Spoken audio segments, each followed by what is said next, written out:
हरियाणा में voter list को लेकर बड़ा खुलासा हुआ है। जांच में सामने आया है कि 22 वोटर कार्ड पर एक ही लड़की की तस्वीर लगी हुई है। राहुल ने आरोप लगाया है कि इस लड़की ने 10 अलग अलग बूथों पर कुल 22 बार वोट डाला है। उन्होंने कहा है कि कोई स्थानीय गड़बड़ी नहीं बल्कि सेंट्रलाइज ऑपरेशन है। राहुल गांधी के मुताबिक हरियाणा में करीब 5,21,619 डुप्लीकेट वोटर दर्ज हैं। उन्होंने सवाल उठाया है कि ब्राजील की वोटर कैसे 22 जगहों पर वोट डाल सकती हैं। राहुल गांधी ने दावा किया है कि हरियाणा में हर 8वां वोटर नकली है और ये वोट चोरी बूथ स्तर पर नहीं बल्कि राज्य स्तर पर योजनाबद्ध तरीके से की गई है। और हरियाणा के युवाओं से पूछना चाहता हूं, हरियाणा की जनता से पूछना चाहता हूं कि ये कौन है, इसकी एज क्या है, ये कहां की है, इसका नाम क्या है।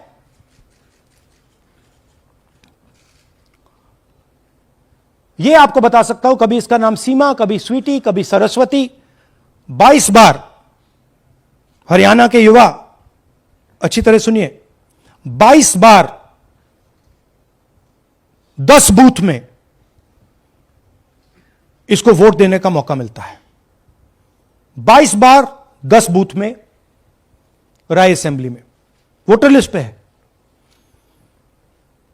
कहां की है? ब्राजील की है, हरियाणा की नहीं है, हिंदुस्तान की नहीं है, ब्राजील की है, मॉडल है। समाजवादी पार्टी के वरिष्ठ नेता आजम खान ने बिहार चुनावी दौरे को लेकर बड़ा बयान दिया है। उन्होंने कहा है कि बिहार में इस समय जंगलराज का माहौल है, इसलिए वो वहां अकेले नहीं जा सकते। आजम खान को समाजवादी पार्टी ने बिहार विधानसभा चुनाव के लिए स्टार प्रचारक बनाया था, लेकिन उन्होंने साफ कहा है कि उन्हें पर्याप्त सुरक्षा नहीं दी गई है। उन्होंने कहा है कि मुझे वायु श्रेणी की सुरक्षा थी, लेकिन मैंने लिखा था कि पूरी सुरक्षा दी जाए, क्योंकि वहां अकेले जाना खतरे से खाली नहीं है। सुरक्षा कारणों से नहीं जा सका हूं, क्योंकि वहां कहा जा रहा है कि जंगल राज है। किसी जज्बाती नारे पर या किसी बहलावे पर लोग अपनी ताकत को तकसीम न करें, जिनका मकसद ही तुम्हें टुकड़े टुकड़े करके बिल्कुल ख़त्म कर देना है। अपने ऊपर तरस खाएं, अपने ऊपर रहम करें, मुल्क पर रहम करें।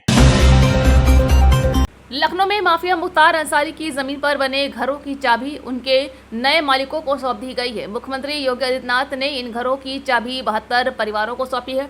इस दौरान लाभार्थियों के चेहरे पर खुशी साफ नजर आ रही थी। घर की चाबी पाने के बाद लखनऊ के सोनू कनौजिया भावुक हो उठे। उन्होंने शायरी पढ़कर योगी और सरकार का आभार जताया है। वहीं शायरी सुनकर योगी खिलखिलाकर हंस पड़े और जोर जोर से तालियां बजने लगी। अपने संबोधन में भी योगी ने सोनू की शायरी का जिक्र कर मंत्री सुरेश खन्ना की चुटकी ली है। उन्होंने कहा है कि मंच पर जब सोनू बोलने आए और जिस तरह से शेर पढ़े, मुझे लगा कि ये खन्ना जी को भी फेल कर देगा। इससे साफ पता चलता है कि गरीब के मन में भी तमन्ना होती है, वे चाहते हैं कि उनके पास भी अपना घर हो। लखनऊ में हर सहाय मल श्यामलाल ज्वेलर्स शोरूम से 2.5 किलो सोना चोरी हो गया, जहां 3 दिन पहले शोरूम मालिक ने एक 28 साल की युवती के खिलाफ मुकदमा दर्ज कराया था। तब जाकर मामला सामने आया। चोरी किए गए सोने की मौजूदा कीमत 3 करोड़ रुपए बताई गई है। चौंकाने वाली बात यह है कि आरोपी शोरूम में ही बैंक ऑफिस एग्जीक्यूटिव थी। उसका नाम कोमल श्रीवास्तव था। शोरूम मालिक का कहना है कि कोमल ने विश्वास जीतकर इस घटना को अंजाम दिया। वो 3 साल से शोरूम में काम कर रही थी। वारदात में उसके पति रितेश श्रीवास्तव ने भी साथ दिया। दोनों ने मिलकर सोने को बेच दिया और जब हमने पूछताछ की तो उसने खुद ही अपना जुर्म कबूल किया। दरअसल धनतेरस से ठीक 1 दिन पहले जब कर्मचारी ज्वेलरी स्टोर की स्टॉक चेकिंग कर रहे थे, तब बॉय बैंक सेक्शन में कुछ बड़ी ज्वेलरी कम मिली। सभी हैरान रह गए। स्टोर में अफरा तफरी मच गई। शोरूम मालिक ने CCTV चेक किया तो इसमें कोमल चोरी करते हुए दिखाई दी। पता चला कि चोरी का ये खेल कई महीनों से चल रहा है। चिराग पासवान ने कांग्रेस नेता राहुल गांधी द्वारा हाल ही में किए गए घोटाले व वोट पर्चियों से जुड़े आरोपों को पराजय की तैयारी बताते हुए कहा है कि ऐसा इसलिए हो रहा है क्योंकि उन्हें आगामी चुनाव में हार का डर है। उन्होंने कहा है कि अब ये बहाने ढूंढ रहे हैं क्योंकि उन्हें पता है कि अगला चुनाव हारने वाले हैं। LOP लोकसभा नेता प्रतिपक्ष लोकसभा की खुद की सोच ऐसी है जो कहीं ना कहीं सदन में विपक्ष का नेतृत्व कर रहे हैं। वो अगर हमारी सेना को जात पात धर्म मजहब में बांट कर देखने का काम कर रहे हैं तो इससे ज्यादा लोकतंत्र के लिए दुखद और कोई बात नहीं हो सकती। जैसा मैंने कहा कि ये बयान तो शर्मनाक है ही, मैं उसमें मैं जा ही नहीं रहा, पर सोचिए कितनी भावनाओं को आपने ठेस पहुंचाई होगी।